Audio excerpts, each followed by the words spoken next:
A surprise development could facilitate passage of an amendment to allow leanness-enhancing drugs in U.S. beef imports.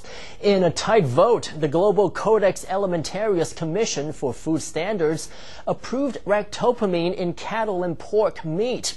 DPP lawmakers could now ease their opposition in a vote to take place later this month in the legislature. Codex decided to allow ractopamine residue of 10 parts per billion in beef and pork tissue. Today, when meeting Guatemala's representative to Taiwan, President Ma offered his thoughts. It shows that the government's persistence over the past 4 months was correct. We will refer to the new standards when setting our limits for ractopamine residue in U.S. beef imports.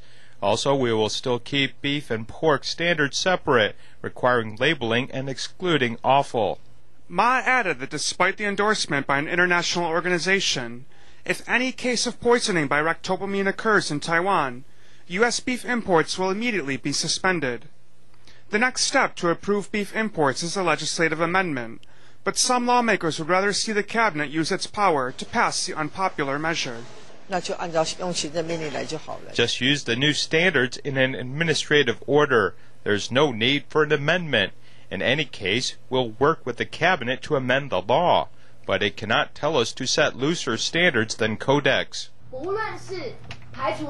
Whether or not they exclude offal and keep beef and pork separate, I believe the DPP will definitely request that the legislation require clear labeling. The labeling must show whether leanness-enhancing drugs are in the meat and list the amount. Toxicology expert Ma says safety doubts still remain. He wants clear labeling and fines for violations.